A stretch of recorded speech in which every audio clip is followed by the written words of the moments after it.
Welcome back to the basic learning course in laughter yoga. We're talking about laughter through challenges in this section of the course. And here's the place where most people are absolutely not laughing because they're caught up in the challenge, right? It's not it's not a natural space. In fact, if somebody starts laughing in a challenge, most people feel quite upset about it. Like, what, you don't care that this is serious? And yet, if we did laugh, we could actually resolve the challenge a little bit faster. Dr. Kataria has a statement that is that along the lines of laughter won't solve the problem, but it will dissolve your focus on the problem, something like that. And I really admire that. I respect it because I know for myself, when I'm in a challenge, I get so focused on the problem of it and how painful it is and how difficult it is that I get maybe a bit angry even, if I'm honest about it all. I can get really quite rageful about things. And over time, the more laughter that I've brought into my life, I notice that I'm not as angry as I used to be. Some people still have that sort of, they need to strike out at things or say something ugly to people or, just they're not able to handle the emotional surge when challenges come up. And once again, laughter yoga for emotional intelligence is really fantastic because we're not saying that those emotions are wrong or bad in any way at all. All emotions and feelings have the right to be there. It's what we do with them and how we respond to them that's really important. By allowing ourselves to just go fly off the handle, that's not great because then we haven't really progressed from being a small child who is still reactive.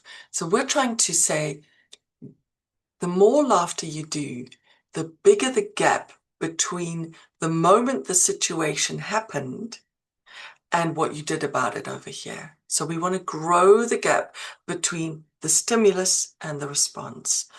And if we can do that with laughter, we actually lower the stress of the response. Let's have a look and see what we're talking about here.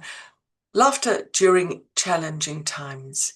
Now, very often when teams are focused on problems, that's the clue right there. They focused on the problem. It's very hard to see a solution that exists beyond the problem. And where laughter is effective is if teams could take themselves on brief laughter breaks when things are tough. It would mean that they would give their thinking brain just a little chance to have a break so that they could be more present and laugh together. And in this way, by taking that pressure off the thinking cognitive mind, it enables the mind to go ahead and search for solutions which come up when you're not focused on the problems. So it's a very useful tactic to just say, you know what, we recognize there's a challenge here.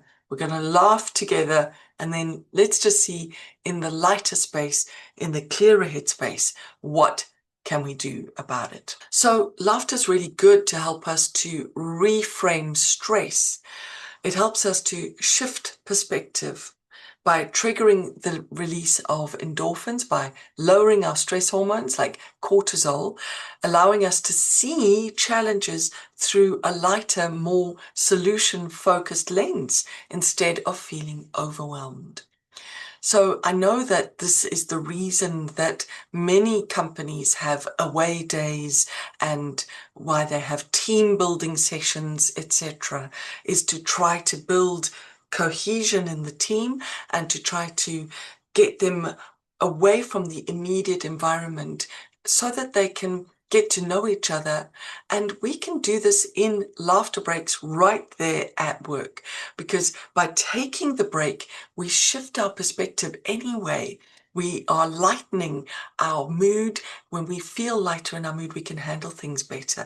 And so we can come back with a more solution-focused attitude. Now that's for people at work, but what about parents, right? Very often I know that as a parent, I used to be fairly triggered, and he'll admit it. My son knows how to trigger me.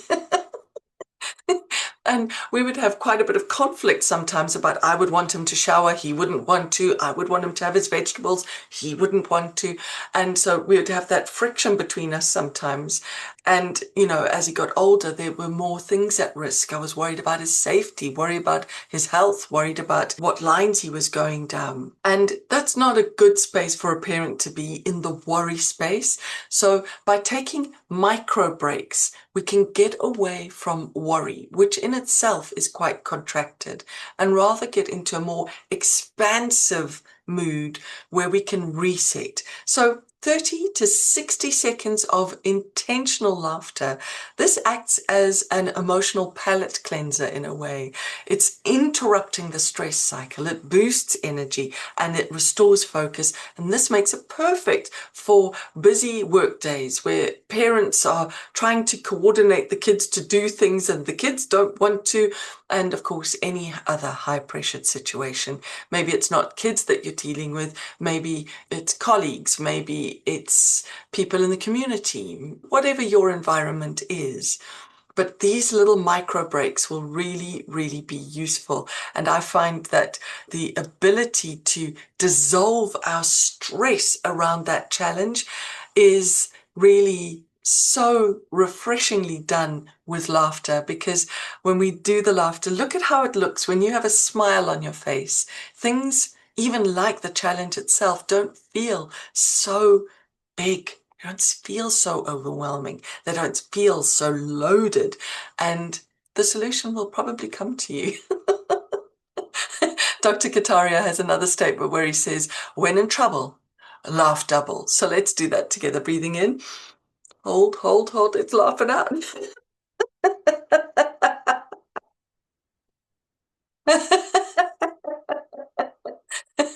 There's a lot of trouble. Let's laugh a lot more. It's not the usual. Can you see how amazing laughter yoga is? We don't respond with laughter to challenges. But what if we did? What if we did? What if we did? Amazing. Opportunities are open. Next up, we're going to have a look at confidence and personal development. These are important topics for all of us. So let's get into that next, right here on the Basic Learning course for Laughter Yoga.